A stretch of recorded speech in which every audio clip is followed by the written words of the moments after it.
ये रिफ्लेक्शन तो नहीं आ रहा ना? नहीं। नमस्कार, स्वागत है आपका फेडरल देश में। मैं हूं नीलू व्यास। आज मोदी जी के कार्यकाल के 11 साल पूरे हुए हैं और जो पिछले साल जो नई सरकार बनी है उसके 10 साल पूरे हुए हैं, क्योंकि 9 जून 2024 को मोदी जी ने 11वीं बार शपथ ली थी। और उसके बाद से सवाल ये खड़े हो रहे हैं कि इन 11 सालों में एनडीए सरकार की क्या उपलब्धियां रही हैं।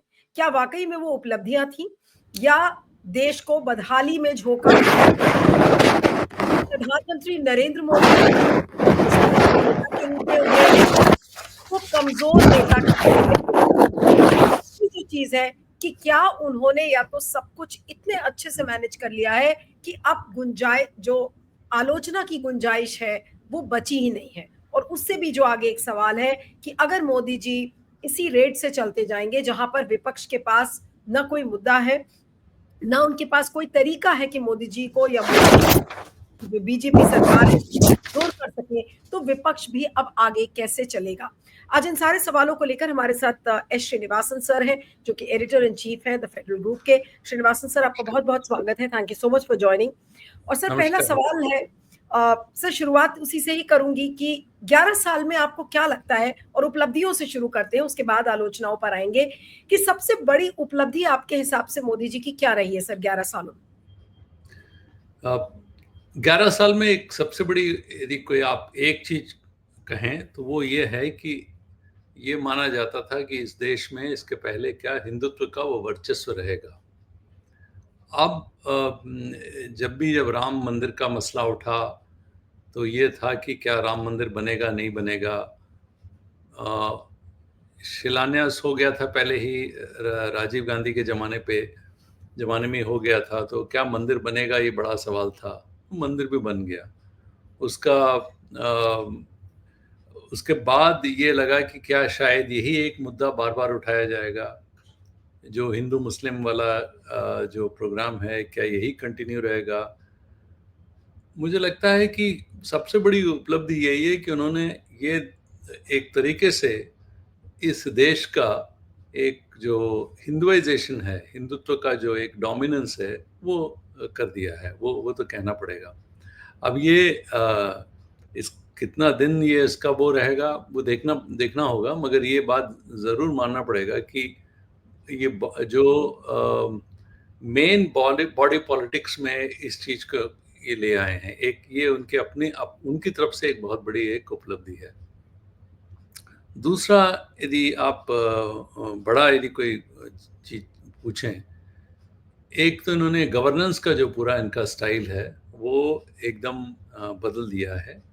और पहले ये माना जा रहा था कि देखिए क्या पावर को कंसंट्रेट कर सकते हैं, क्या प्रधानमंत्री और उसके दफ्तर में इतना ज़्यादा, क्या जितने पावर्स को क्या कंसंट्रेट करके ये सरकार को चला सकते हैं।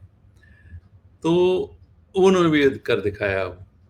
तीसरा ये है कि क्या एक ही मुद्दे पे, एक हिंदुत्व मुद्दा है, दूसरा पर्सनालिटी ऑफ मोदी, क्या इसी पे चुनाव जीते जा सकते हैं? क्या इसके आगे कोई और मुद्दा नहीं है? तो उन्होंने अपना जो पर्सनल अपील है, इस 11 साल में उसको संभाले रखा है। बीच में ज़रूर 2024 के चुनाव में ये जो बात कही थी नड्डा जी ने कि हम बिना आरएसएस के भी इस चुनाव को जीत सकते हैं, वहाँ पर उनको थोड़ा-सा एक सेटबैक उनको भुगतना पड़ा। इस बार पार्लियामेंट में 24 में पूर्ण बहुमत पार्टी को अपने आप नहीं मिला।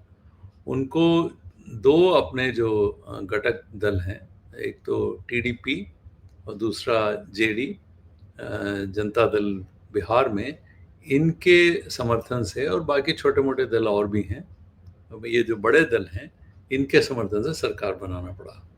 तो एक बात, इस बात ये भी एक इससे एक बात ये भी है कि आरएसएस का अपना जो वर्चस्व है, जो पॉलिटिक्स में है अभी, वो भी एक बहुत बड़ा एक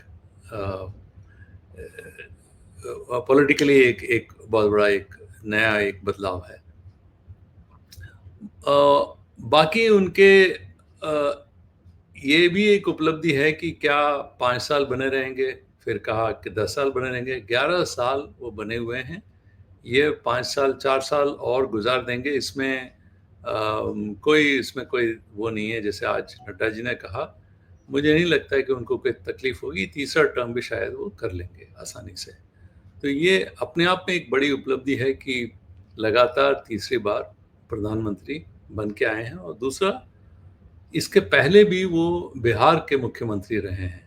तो वो शायद एक लंबे दौर, एक वो बहुत कम ऐसे पॉलिटिशियन होंगे जो सत्ता उनके हाथ में हमेशा रही है। तो ये सब उनके फ़ेवर में जाता है। तो मानना पड़ेगा कि ये सब मोदी जी की पर्सनल उपलब्धियाँ हैं। और दूसरा ये है कि बीजेपी, जो कि सिर्फ़ पहले मानी जाती थी कि एक हिंदी हार्टलैंड की ही पार्टी है, उन्होंने उसका विस्तार किया। ये पूरे नॉर्थ ईस्ट में चले गए हैं। नॉर्थ ईस्ट के 25 सीट में उनका काफ़ी कुछ असर रहा है। वेस्ट में पहले से था, गुजरात में ही। महाराष्ट्र में उन्होंने अपने आप अपने बलबूते पे सरकार बना ली है। उनको ज़रूर जो दक्षिण के जो प्रदेश हैं उसमें उतनी सफलता नहीं मिली, मगर उड़ीसा चले गए, उन्होंने अपनी वहाँ पर अपनी सरकार बना ली है। कर्नाटका में सरकार बनाई थी, मगर वो राज्य सरकार मगर चली नहीं। उनका अभी भी एक जो एरिया है, शैडो एरिया जिसको कह सकते हैं, जहाँ पर वो बीजेपी की पहुँच पूरी तरीके से नहीं है, वो केरल है, तमिलनाडु है, और कुछ हद तक आंध्र प्रदेश भी है। और तेलंगाना में भी उनकी कोशिश है कि पार्टी जो है उसको बढ़े।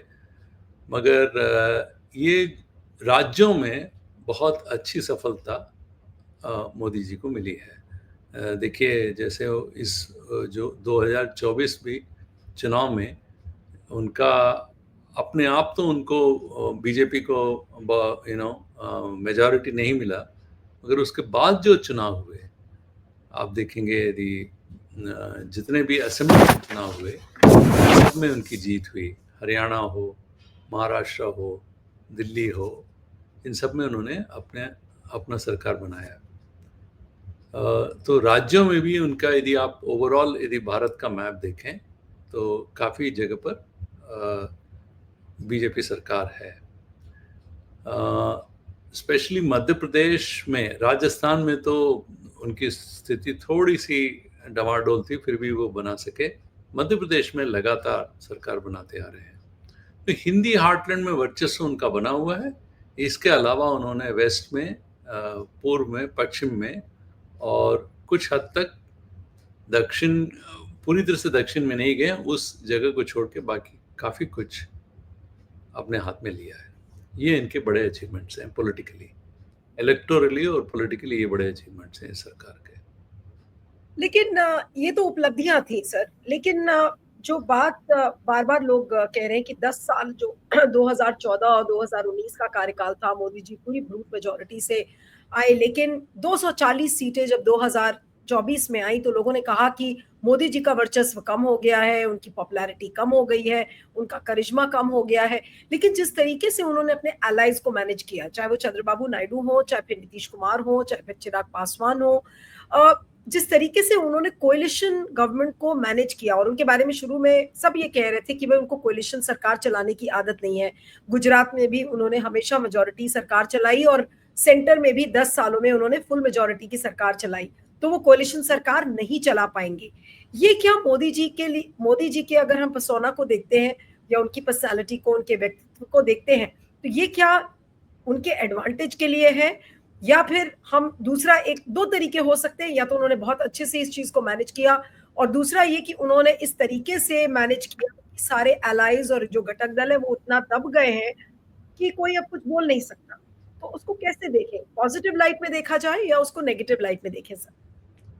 देखिए, आपने ये देखा कि यूपीए सरकार का जो दूसरा जो दौर था, दूसरा जो उनका टर्म था, उसमें मनमोहन सिंह को बहुत सारी परेशानी उनका देखना पड़ा, फेस करना पड़ा, क्योंकि जो ऑपोजिशन जो है, वो जो कॉलिशन जो था, ऑपोजिशन नहीं, माफ़ कीजिए, जो कॉलिशन पार्टनर्स हैं उन पे काफ़ी जोर दे रहे थे, इसलिए उनको सरकार चलाना काफ़ी मुश्किल हो गया था।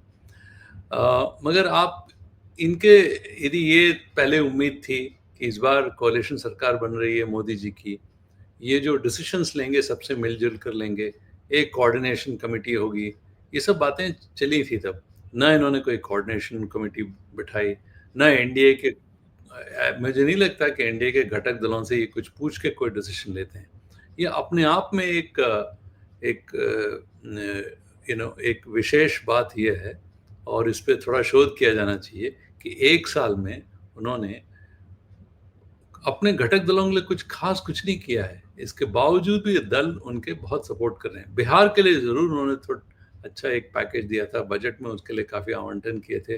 बिहार के लिए ज़रूर कुछ दिया है, मगर आप टीडीपी जो सरकार है आंध्र प्रदेश, उसको देखें तो उन्होंने खास कुछ किया नहीं उसके लिए। पासवान अब दोबारा राज्य के पॉलिटिक्स में जाना चाहते हैं। उनको भी उन्होंने एकोमोडेट किया, मगर इसके अलावा कोई बहुत बड़ा ऐसा घटक दलों ने कुछ दिया नहीं है। ना ही उन्होंने ऐसा कोई कोalition सरकार चला रहे हैं, इस तरह का कोई फीलिंग ही नहीं है। ये ऐसा लगता है कि ये तो जो उनका जो पहला सरकार है, दूसरे तरह सरकार 2 जो बार थी, उसका एक कंटिन्यूएशन है। तो ये शायद इसलिए कि जो घटक दल हैं वो खुद शायद इस बात को शायद वो समझ रहे हैं, या उनकी ये धारणा है कि वो बिना बीजेपी के शायद बिना उनके सपोर्ट के अपने राज्य में कार्य नहीं करवा सकते, या वो खुद उनका जो है प्रगति या प्रोग्रेस नहीं हो सकता है। मुझे लगता है इस कारण से वो उनके साथ जुड़े हुए हैं। आप देखेंगे इवन ओमर की सरकार जो जम्मू कश्मीर में इलेक्ट होकर आई है अभी, अच्छे उनको भी देखेंगे आप तो वो भी जो है मोदी जी की तरफ झुक रहे हैं। तो ये साफ है कि मोदी जी से या उनके बीजेपी सरकार से ज़्यादा एनडीए के घटक उनकी तरफ ज़्यादा झुक रहे हैं। ये ज़्यादा सही बात है। श्री सर, अब ये जो घटक दल है, अभी तो ये दिख रहा है कि मोदी जी बहुत एक कंफर्टेबल, लेकिन प्रॉब्लम्स हर फ्रंट पर है, चाहे वो इकोनॉमिक फ्रंट हो, चाहे फॉरेन हो, चाहे समाज के जो सोशल एस्पेक्ट्स हैं उनको लेकर हो, क्योंकि जिस तरीके का पोलराइजेशन, घृणा वाली और नफरत वाली राजनीति, बहुत सारी चीजें हैं जिनको लेकर, और महंगाई, बेरोजगारी, वो सब प्रॉब्लम्स तो है ही। लेकिन जो चीजें लोगों को सामने से दिख रही हैं कि जैसे ऑपरेशन सिंदूर के समय भी किस तरीके से बीजेपी के नेता कर्नल सोफिया कुरैशी के बारे में बात कर रहे थे, मोदी जी ने उन पर कोई कुछ नहीं बोला। ऐसे बहुत सारे सेंसिटिव इश्यूज हैं जहां पर हम एक्सपेक्ट कर रहे थे कि प्राइम मिनिस्टर बोलेंगे, लेकिन उन्होंने नहीं बोला। राजनीतिकरण पूरी तरीके से हुआ ऑपरेशन सिंदूर का। ऑपरेशन सिंदूर, ठीक है, आपने जो आर्मी का जो वैलर था उसको आप उसके साथ आपने सॉलिडारिटी एक्सप्रेस की, और आप लेकिन जिस तरीके से जश्न मनाने लगे उसको लेकर भी सवाल है। ट्रंप की जो मध्यस्थता हुई उसको लेकर भी सवाल खड़े हैं। तीसरे दिन सीज फायर क्यों हो गया उसको लेकर भी सारे सवाल हैं। अब जिस तरीके से सारे जो दुनिया के और राष्ट्र हैं और जिस तरीके का रवैया वो भारत के प्रति रख रहे हैं, तो उससे कहीं ऐसा तो नहीं लगता कि आज वो वर्चस्व भारत का कम हुआ है इन 11 सालों में? देखिए, आपने बहुत सारे प्रश्न पूछे हैं, मुझे एक-एक करके मैं जवाब देने की कोशिश करता हूँ।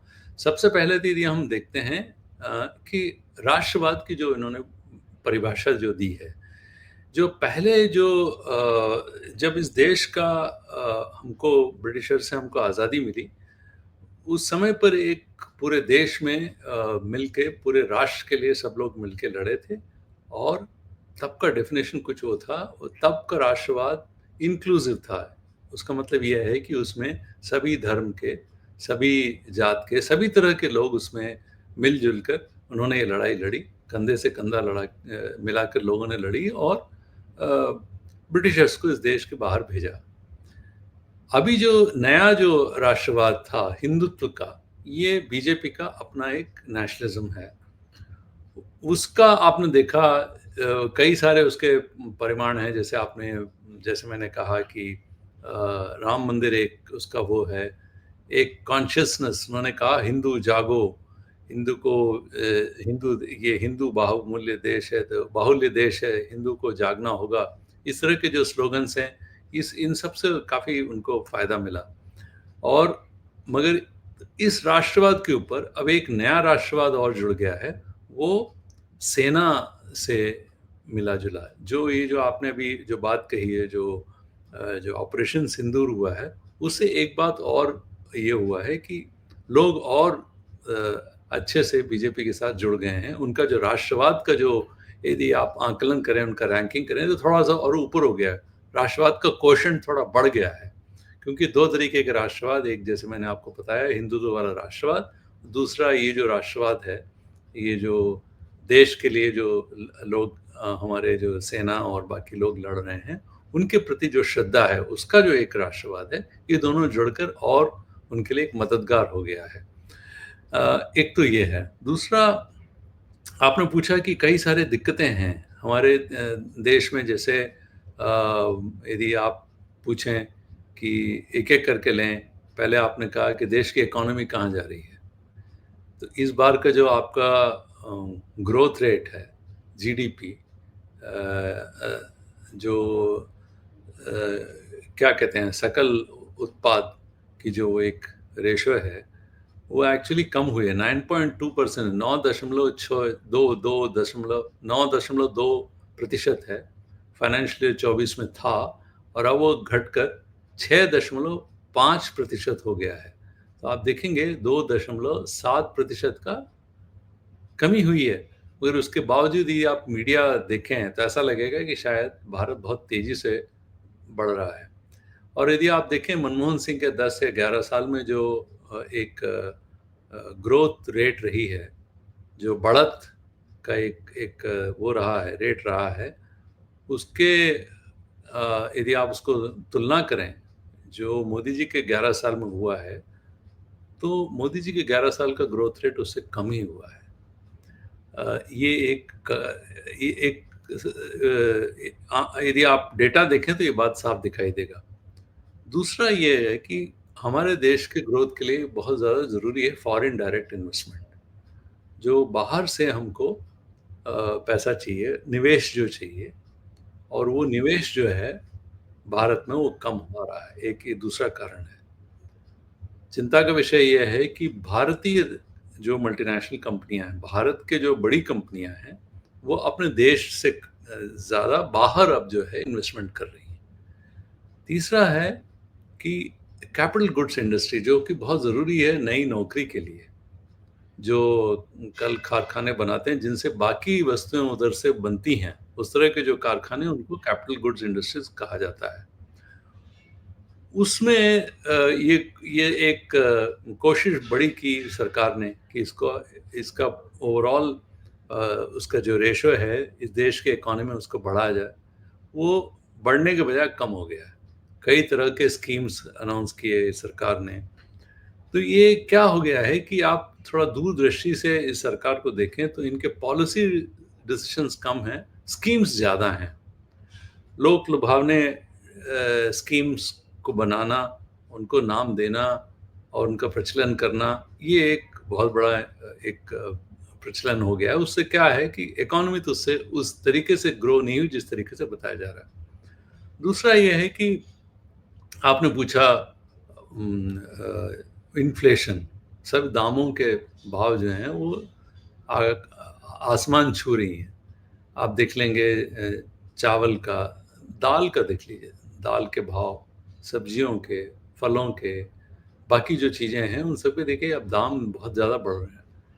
मगर मुझे लगता है कि इन सब चीज़ों का इसलिए ज़्यादा असर आप नहीं दिख रहा है, इसलिए नहीं दिख रहा है कि 2 कारण हैं। एक, लोग रोटी, कपड़ा और मकान, इन 3 चीज़ों पे बहुत ज़्यादा अपना वो रखते हैं। मुझे लगता है ज़्यादातर लोगों को, एटलीस्ट जो शहरों में रहते हैं, रोटी या कि वो उस तरीके की दिक्कत नहीं है, इसलिए कि एक तो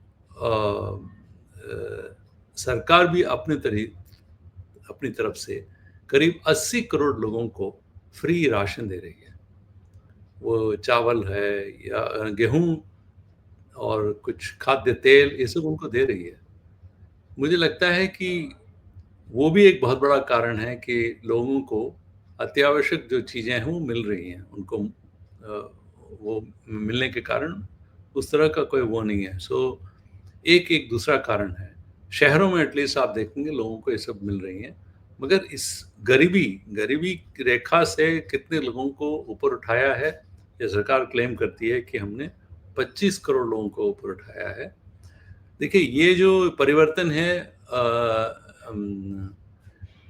ये 90 के दशक से शुरू हो गया था। 1991 के बाद जब से इकोनॉमिक रिफॉर्म्स हुए उसके 10 साल बाद काफ़ी बड़ा असर उसमें भी दिखाई दिया। लोग गरीबी रेखा के ऊपर आने लगे, तो वो उसका प्रचलन जारी है। और ये जब चीज़ों के कारण मुझे लगता है कि डिस्ट्रेस उस लेवल का नहीं है, मगर ऐसा इकोनॉमिस्ट मानते हैं। मगर यदि आप इंडिविजुअल केस देखें तो वो बात दूसरी है। महंगाई लोगों की कमर तोड़ रही है, मगर महंगाई का उस तरीके का असर नहीं है जो हम पहले देखा करते थे। तीसरा आपने पूछा कि हमारे देश का अंदर जो है, जो 2-3 चीज़ें हैं अर्थव्यवस्था के अलावा, लोकतंत्र की क्या हालत है? या संविधान से जो जुड़े हुए जो कानून हैं या जुड़े हुए जो प्रावधान हैं, उनकी क्या हालत है? उसमें एक बहुत मुख्य अहम भूमिका हमारे राज्य और प्रदेशों के बीच के जो एक संतुलन है, समन्वय होना चाहिए। उन दोनों के बीच में एक कोऑपरेशन होना चाहिए। यदि आप उसकी तरफ देखें, तो ज़्यादातर जो स्टेट्स हैं, वो तो अब बीजेपी के कंट्रोल में हैं। और पहले ये होता था कि इवन कांग्रेस के कंट्रोल में यदि सरकार रहें, तो मुख्यमंत्री अपनी आवाज़ उठाते थे। वो कई मीटिंगों में आके अपने प्रदेश के लिए अपने प्रदेश की भलाई के लिए लड़ते थे, वो माँगते थे कुछ न कुछ। मगर अब क्या हो गया है कि मुख्यमंत्री कई तो ऐसे हैं कि जो सेंटर से अपॉइंट किए हुए हैं, और ज़्यादातर जो चुनाव बीजेपी जीती है, वो मोदी जी के नाम से जीती है, मुख्यमंत्रियों के नाम से नहीं जीती है। वो पार्लियामेंट्री इलेक्शन माने या इवन असेंबली इलेक्शन माने। इसलिए वो लोग आपको ये वो जो फेडरलिज्म वाला जो मुद्दा मैंने जो उठाया, वो इधर दिखाई नहीं देता। जो कुछ सरकार हैं, जैसे तमिलनाडु की सरकार है, केरल की सरकार है, या पश्चिम बंगाल की सरकार है, इन चीज़ों को वो अक्सर उठाया करती हैं। जो गवर्नर का जो रोल है, गवर्नर किस तरीके से नॉन बीजेपी सरकार में किस तरीके से उनका व्यवहार रहता है, यदि आप उसको देखें। एजुकेशन में जो कि सेंट्रल कॉन्करेंट लिस्ट में है, उसमें जो अधिकार है स्टेट्स का, उसका क्या क्या स्थिति है यदि आप देखें। वाइस चांसलर का अपॉइंटमेंट, ये सब अहम मुद्दे हैं। मगर इन पर कोई खास बातचीत नहीं होती है। या फाइनेंस कमीशन का जो टर्म्स ऑफ रेफरेंस है, उस पे जो बातचीत होनी चाहिए कि ये जो राज्य हैं, उनको किस तरीके से राज्यों के बीच जो रिसोर्सेज हैं, उनका किस तरीके से बंटवारा होना चाहिए, इस पर भी कोई बहुत डिटेल्ड बात नहीं होती है। तो कई सारे ऐसे मुद्दे हैं जिन पे बातचीत आजकल नहीं होती है, इसलिए कि सरकारें उठाती नहीं है। और दूसरा यह है कि इन सब का एक बहुत बड़ा कारण ये भी है कि ऑपोजिशन बहुत कमज़ोर है। ऑपोजिशन उस तरीके से मुद्दों को नहीं उठा पा रहा, जिस तरीके से उसको उठाना चाहिए। जैसे अभी जो फिलहाल जो ऑपरेशन सिंदूर हुआ, उसमें तो कांग्रेस ने ज़रूर थोड़ी बहुत मुद्दों को उठाया। बाकी जो ऑपोजिशन है, उसने तो कुछ नहीं कहा उसमें ख़ास। इस बात से ये लोग घबराए हुए हैं ऑपोजिशन वाले कि यदि हम इस तरह के मुद्दों में यदि कुछ कहें, और उनके लिए बड़ा एक टिकलिश इशू है, एक प्रॉब्लम है। यदि उस पे कोई बात करें तो उनको लगता है कि देश का जब सैन्य बल आपके बॉर्डर पे लड़ रहा, आप कैसे उनको, ये मैं कह रहा हूँ क्रिटिसिज्म सेना के ऊपर नहीं, सरकार के ऊपर। मगर दोनों को मिला के देखने का एक जो वो है तरीका है, बिल्कुल। उस कारण से क्या हुआ है कि लोग जो ऑपोजिशन है, कोई किसी मुद्दे को उठा नहीं रही है। उनको लगता है तुरंत इस बात पे यदि आप सरकार की आलोचना करें, तो ये कह दिया जाता है कि आप सैन्य बल की आलोचना कर रहे हैं। तो उनको लगता है कि ये जो है पलट उनके ऊपर, उल्टा उनके ऊपर इसका वार हो सकता है। तो इसीलिए सब चुप हैं। और इनइफेक्टिव है ऑपोजिशन। ऑपोजिशन के उनके अपना कोई उनका इमेजिनेशन नहीं है। उनके उनके सामने कोई एक किस तरीके से पॉलिटिक्स को आगे ले जाना चाहिए, उनके सामने कोई आइडियाज़ नहीं है खास नहीं तो बड़े। श्री से इसका मतलब तो ये है कि 11 सालों में मोदी जी की अच्छी राजनीति कह लीजिए, अच्छी प्लानिंग या अच्छा मैनेजमेंट, कि जो ऑपोजिशन आवाज जैसे ही उठाता है, और जो ऑपोजिशन ने उठाया, जो लास्ट ईयर के जो चुनाव है वो इस बात को शो करते हैं कि चाहे वो संविधान का मुद्दा हो, चाहे जो भी मुद्दे हो, वो ऑपोजिशन ने उठाए। सीटें मोदी जी की कम भी हुई, लेकिन मोदी जी वापस, जो मोदी जी का वर्चस्व था, भले ही वो कोलिशन गवर्नमेंट में हो, वो वापस आ गया। तो ये क्या मोदी जी की एक बड़ी जीत नहीं है, और ऑपोजिशन की क्या ये बड़ी हार नहीं है? ये मेरा आखिरी सवाल है सर आपसे। देखिए, एक दुनिया भर में यदि आप देखेंगे ना, जो एक ज़माना था पहले वामपंथी बड़े हाजिर थे, हाजिर नहीं, काफ़ी हावी थे।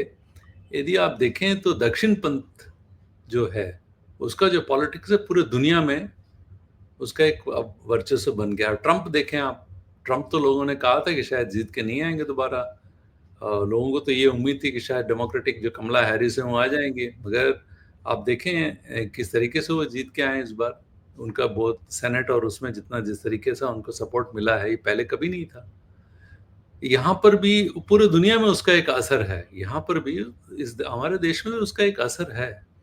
और यदि ऑपोजिशन जो नॉन बीजेपी और नॉन कांग्रेस ऑपोजिशन है, वो भी इस बात से घबराए हुए हैं, सोच रहे हैं कि देखिए मेजॉरिटेरियन पॉलिटिक्स है, वो बड़ा हावी है। जो हिंदुत्व का एक वो एक अपील है, वो इतना स्ट्रांग है कि उसके खिलाफ बोलना या उसके खिलाफ कुछ कहना, उनको लगता है कि शायद उनके अपने वोटों पर उसका असर पड़ेगा। इवन जो द्रमुक पार्टी है, यदि आप देखेंगे तमिलनाडु में डीएमके और एआईडीएमके, उनका जो नजरिया जो पहले था वो बदल गया है। यदि द्रमुक सरकार जो है, डीएमके की सरकार ने मंदिरों के उसके लिए जो जो जीर्ण के लिए उन्होंने काफी काम किया है इधर। वो खर्चा कर रहे हैं मंदिरों पे, जबकि एक ज़माने में डीएमके इस तरह के काम कभी नहीं करती थी। तो ये भी एक बहुत बड़ा कारण है, पॉलिटिक्स ही ऐसा बदल गया है कि अ, ये उनके लिए बहुत जो रूलिंग बीजेपी है उनके लिए बहुत एक एक अच्छा एक उनके लिए सपोर्ट मिला है उससे, और ये भी एक बहुत बड़ा कारण है। इसके अलावा मोदी जी तो अच्छे वक्ता हैं, अच्छे एक पावरफुल पॉलिटिशियन हैं, अच्छा उनका पब्लिक प्रेजेंस है, ये भी एक बहुत बड़ा कारण है।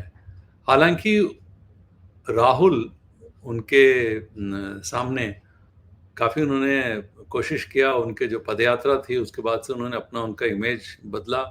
अब वो पप्पू नहीं कहलाते हैं, उनको भी एक पॉलिटिशियन का एक उनको उन्होंने अपना खुद गेन किया, ऑपोजिशन लीडर भी बन गए हैं वो। उस सब के बावजूद भी अभी उतने असरदार नहीं जितना उनको होना चाहिए, और ऑपोजिशन को नई सोच और नई पहल और नई उसके साथ आना होगा, क्योंकि हमारे लोकतंत्र के लिए ज़रूरी है, जितना आपका सरकार तगड़ी है, उतना ही तगड़ा आपका ऑपोजिशन भी होना चाहिए, ताकि चेक एंड बैलेंस रहे। सरकार की खामियों को बताने का एक जो वो है, वो ऑपोजिशन को रहे।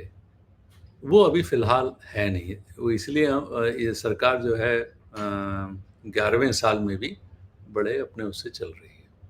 बिल्कुल। चलिए श्रीनी सर, आपका बहुत बहुत शुक्रिया। Thank you so much for joining. Thank you sir. Thank you.